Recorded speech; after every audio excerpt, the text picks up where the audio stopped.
நெஞ்சுக்கு நீதி முதற் பாகம். கலைஞரின் எண்ணுரை.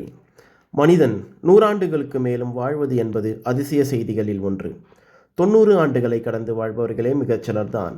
இந்த அடிப்படையில் பார்த்தால் 50 வயதை தாண்டிய நான் வாழ்க்கையில் முக்கால் பகுதிக்கு மேல் முடித்துவிட்ட நிலையில் என் கடந்த கால வாழ்க்கையை திரும்பி பார்த்து நெஞ்சுக்கு நீதி என்ற தலைப்பில் இந்த பெருநூலின் முதற் பாகத்தை தினமணி கதிர் இதழில் தொடர்ந்து எழுதினேன்.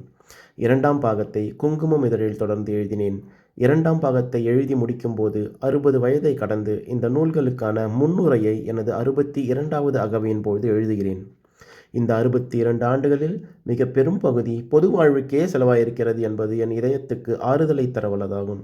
எஞ்சி இருக்கும் நாட்களும் சிறப்பாக தமிழுக்கும் தமிழின மக்களுக்கும் பொதுவாக மக்கட்பணிக்கே பெரிதும் பயன்பட வேண்டும் என்பது என் தனியாத ஆசை.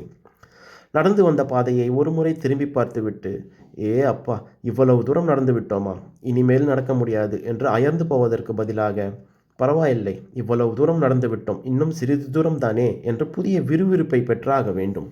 அந்த விறுவிறுப்பை பெறத்தான் என் வாழ்க்கையை நான் திரும்பி பார்த்து கொள்கிறேன். வாழ்க்கையை ஒரு போராட்டம் என வர்ணிப்போர் உலர். எனக்கோ போராட்டமே வாழ்க்கையாகிவிட்டது. போர் வீரனுக்கு மகிழ்ச்சியே கிடையாதா? ஏன் கிடையாது? கொட்டும் குளிரில் பனிப்பாறைகளில் ஊர்ந்து சென்று பகையை தாக்கும் போது சூடாக ஒரு கோப்பை தேநீர் அவனும் அருந்துவதுண்டு. அதுவே அவனுக்கு பெரிய இன்பம். மீனை சுவைத்து சாப்பிடும் பொழுது அதன் முள் நாவிலே குத்தி விடுவதுண்டு. அதனால் சிறிது இரத்தமும் கசிவதுண்டு. அதை பொருட்படுத்தாமல் தொடர்ந்து மீன் துண்டுகளை சுவைப்போரை பார்த்திருக்கிறோம். சில பேருக்கு மீனின் முள் தொண்டையிலே அடைத்து கொண்டு அவஸ்தைப்படுவதும் உண்டு. என் வாழ்வு இதில் 2வது வகை. உன்னை ஒருவன் இழுத்து பேசினான் என்று தன் நண்பனிடம் ஒரு நண்பன் கூறினான். அதை கேட்ட அந்த நண்பன் வியப்புற்று, அப்படியா, இருக்காதே, என்னை அவன் இழுத்து பேசியிருக்க மாட்டானே, நான் அவனுக்கு எந்த உதவியும் செய்யவில்லையே, பிறகு எப்படி அவன் என்னை ஏசி இருக்க முடியும் என்று கேட்டான். இந்த உரையாடல் துணுக்கில் இந்த உலகத்தின் படமே தெரிகிறதல்லவா? இத்தகைய உலகில்தான் நமது வாழ்க்கை பந்து உருளுகிறது. அந்த பந்தை நாம் தான் உதைத்து விளையாட வேண்டும். யாரோ உதைப்பார்கள் என்று சோம்பலாய் இருந்தால் அவர்கள் நம்மையும் சேர்த்து உதைப்பார்கள். கல்லிலும் முள்ளிலும் கட்டாந்தரையிலும் அடித்து அவுட் ஆகாமல் பந்து கோலுக்குள் நுழைத்திட வேண்டும். கோல் இல்லாமல் பந்தாடுவதில் மட்டும் திறமையை காட்டி பயனில்லை. வெற்றி தோல்விகள் இயற்கைதான். எனினும் விடாமுயற்சியும் கொள்கை உறுதியும் ஓயா உழைப்பும் தேவை. ஓய்வெடுத்துக்கொள் என்று சில மாற்றுக் கட்சி நண்பர்கள் கேலியாக கூறினர். ஓய்வெடுக்காமல் உழைத்தவன் இதோ ஓய்வு கொண்டிருக்கிறான் என்று என் கல்லறையின் மீதுதான் எழுதப்படும் என்று பதில் சொன்னேன். அந்த உணர்வுகளின் தொகுப்புதான் இந்த நூல். இது முழுமையானதல்ல, இன்னும் நிறைய இருக்கிறது. எழுத 3ஆம் பகுதியாக அது வெளிவரக்கூடும்.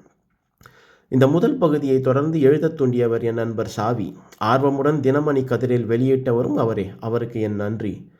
தொடர்ந்து எழுதுவதற்கு துணையாக அவ்வப்போது நான் கேட்ட அரசியல் குறிப்புகளை தந்து உதவிய திமுக தலைமை நிலைய நண்பர் சண்முகம், தம்பி சண்முகநாதன், நண்பர் மறைமலையான் ஆகியோர் மறக்க முடியாதவர்கள். இதன் முதற் பதிப்பை தினமணி கதிர் நிறுவனத்தார் வெளியிட்டனர்.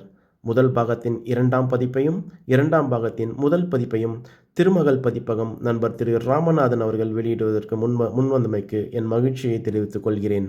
அவரது அரிய முயற்சிக்கு என் நன்றி. பெற்றெடுத்த தாய் தந்தை, அறிவூட்டிய பெரியார், ஆளாக்கிய அண்ணா ஆகியோருக்கு இது காணிக்கை.